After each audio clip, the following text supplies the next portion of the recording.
अब ये पेपर है, पेपर हाथ में आया, क्या करते हो पेपर वाले? सबसे पहले देखो, जब तक आप पेपर की मेंटल प्रिपरेशन और डिटेल्ड प्रिपरेशन नहीं करोगे तब तक पेपर बनेगा नहीं और पेपर में इंटरेस्ट भी नहीं आएगा। मेंटल प्रिपरेशन, डिटेल प्रिपरेशन यानी जो आप तैयारी कर रहे हैं।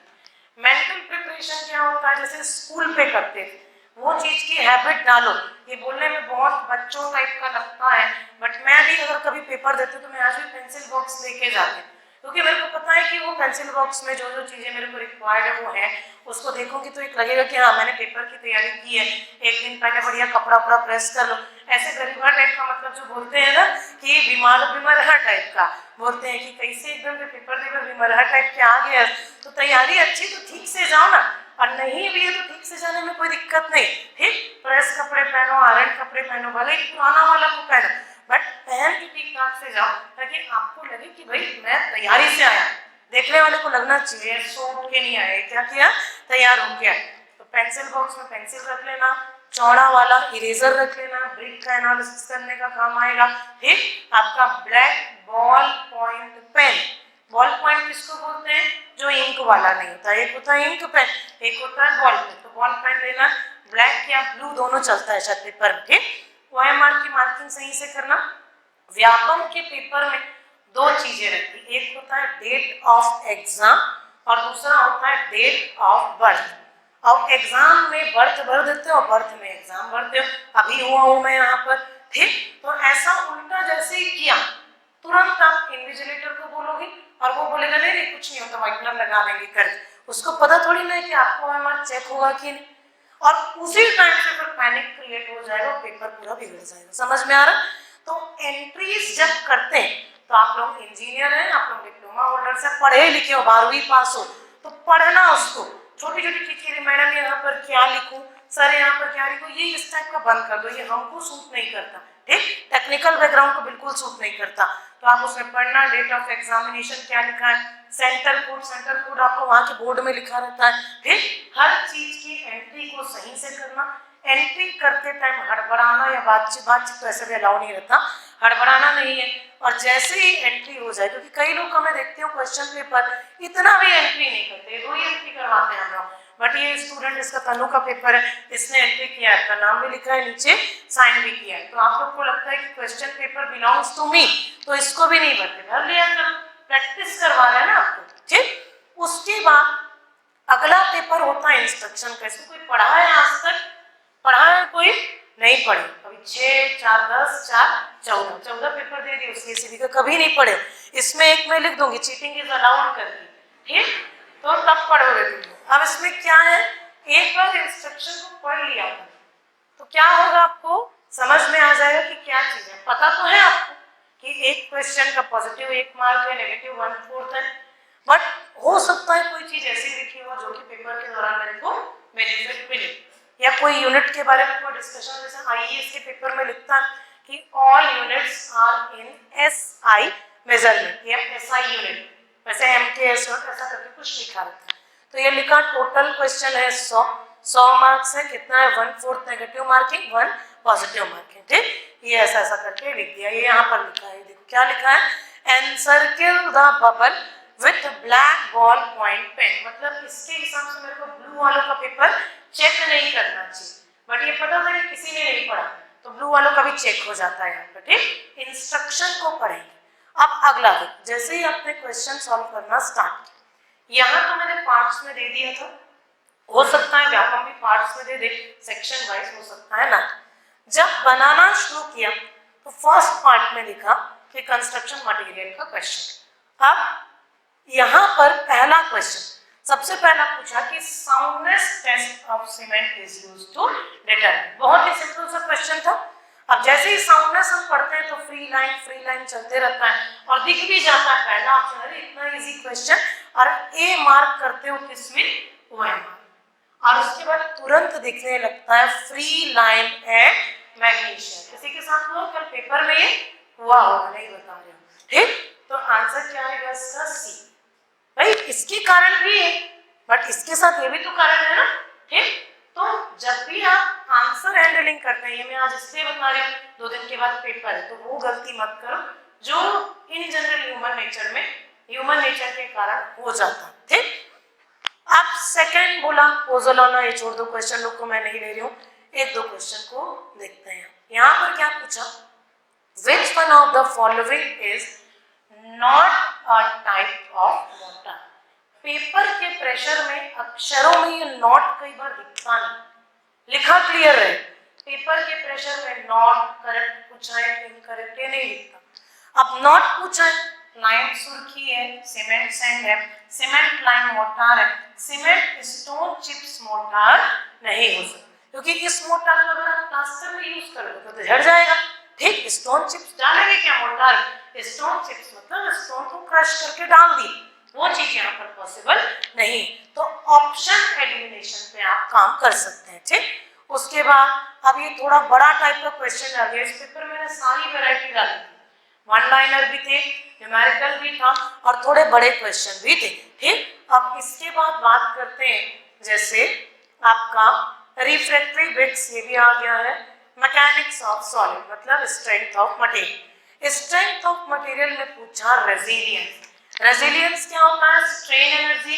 अब स्ट्रेन एनर्जी कहाँ तक, इलास्टिक लिमिट तक, इलास्टिक लिमिट तक मतलब क्या होता है, ये रिकवरेबल, तो आंसर क्या आएगा, रिकवरेबल। बट इसमें एक लाइन और दे दिया था, shear strain energy beyond Hooke's law.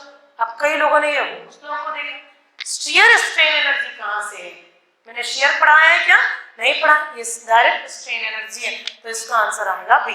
ठीक, ये वाला क्वेश्चन जस्ट एक दिन पहले पढ़ाया था। ठीक, strain energy stored in bending due to cantilever beam कितना आएगा, W² L³ डिवाइडेड बाय 6, समझ में आ रहा है। ठीक, तो ये वाला हो गया आपका नेक्स्ट। कंपोजिट बीम वाला हम कर चुके हैं।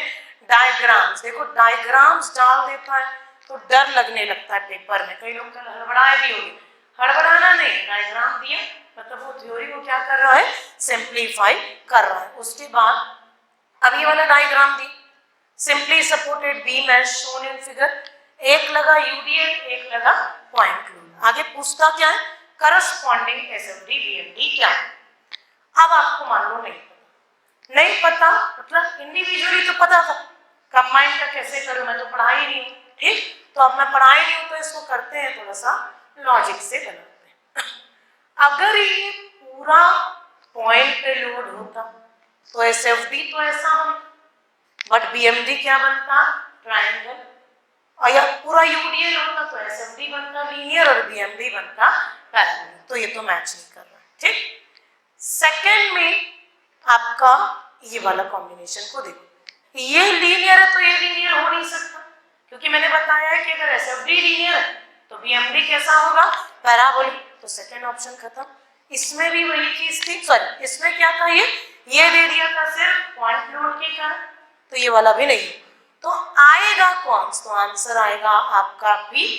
ये आपका एक्चुअल में ये डायग्राम जो बनाया वो इस टाइप से पैराबोलिक वेरिएशन, और इसमें क्या किया है, लीनियर दिया है, बट पॉइंट लोड के कारण आपको यहाँ पर ये जंप दिख रहा है। पॉइंट लोड की प्रॉपर्टी बताई थी कि जिस जगह पे पॉइंट लोड होगा वहां पर जंप दिखे, अगर पॉइंट लोड नहीं होता तो ये ऐसा करता डायरेक्ट, यहाँ पर क्या लग गया, पॉइंट लोड, तो ये जंप आपको क्लियर दिखे। तो बोलने का मतलब ये है कि डायग्राम्स में डेटा निकालने की जरूरत नहीं, आपको जो कंक्लूडेड पॉइंट एसएफडी बीएमडी में पढ़े उससे भी ऐसे क्वेश्चन बन जाएंगे, समझ में आ रहा है। ठीक, अब चलते हैं अगले टाइप का क्वेश्चन। ये क्वेश्चन तो मेरा भी फेवरेट हो गया है। ठीक, हर पेपर में आपको दिखता है सीडी किसमें, प्योर बेंडिंग।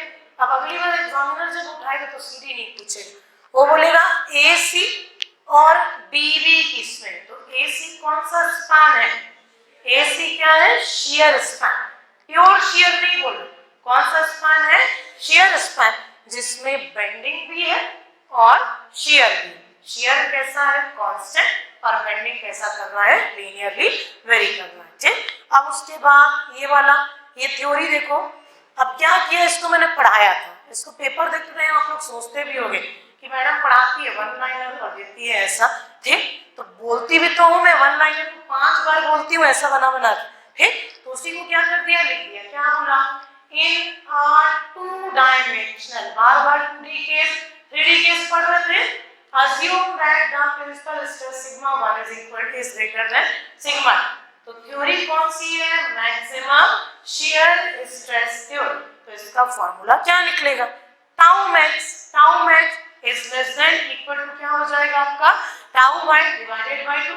पर आगे पढ़ते हैं, द फेलियर अकर्स, हमने लिखा था लेस देन इक्वल टू, ये क्यों लिखा था, सेफ्टी के लिए, बट इसमें बोल रहा है कि फेल कब होगी, तो फेल कब होगी मतलब ये जब रिलेशन क्या हो जाएगा, उल्टा हो जाएगा।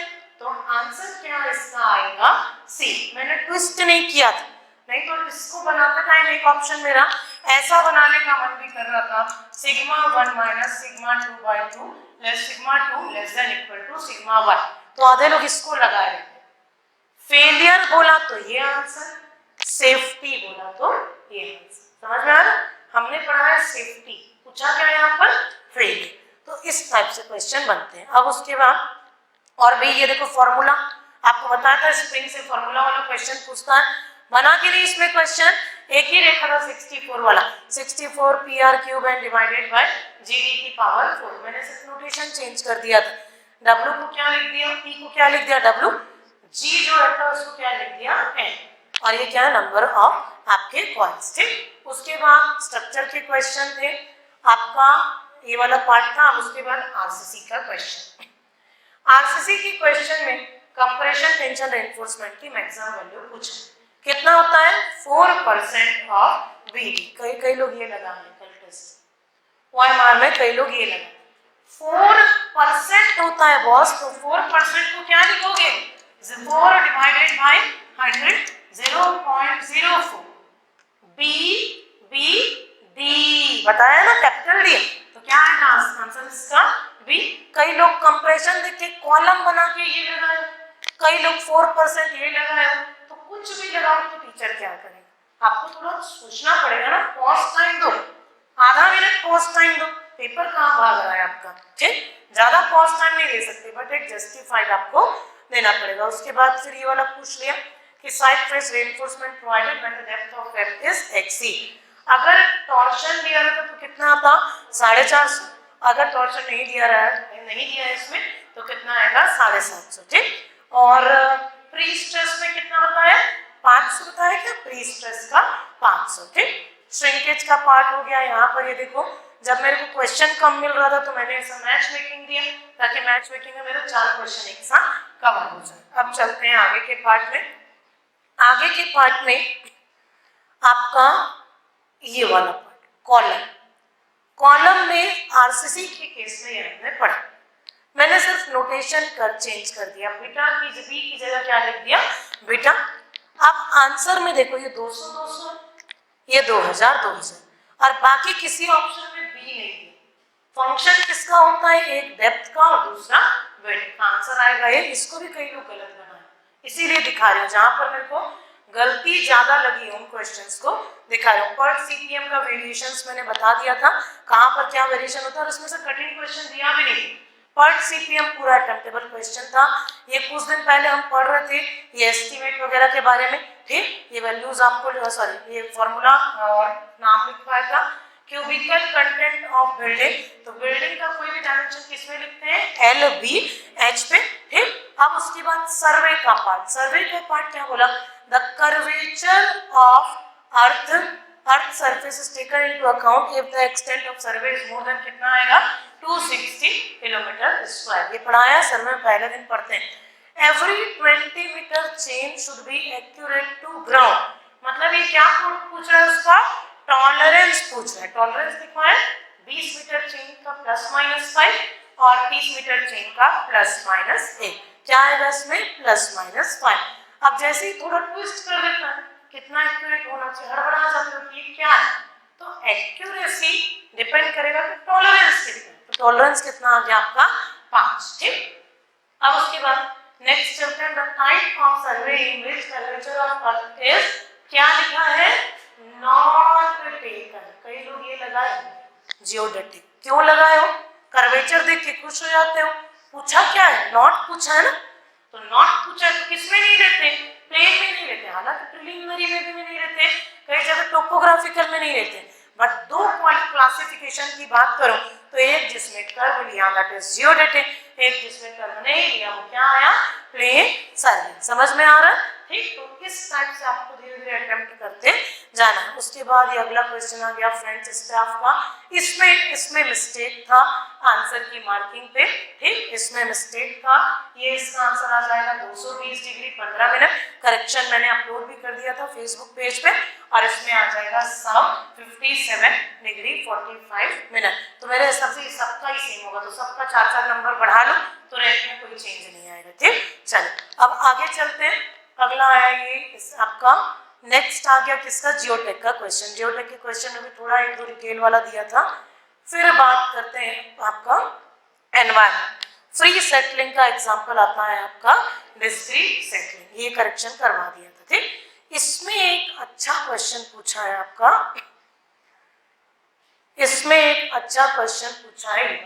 ठीक, ये किसी पेपर का क्वेश्चन है। The central pollution control board of India किसके अंदर फंक्शन करती है?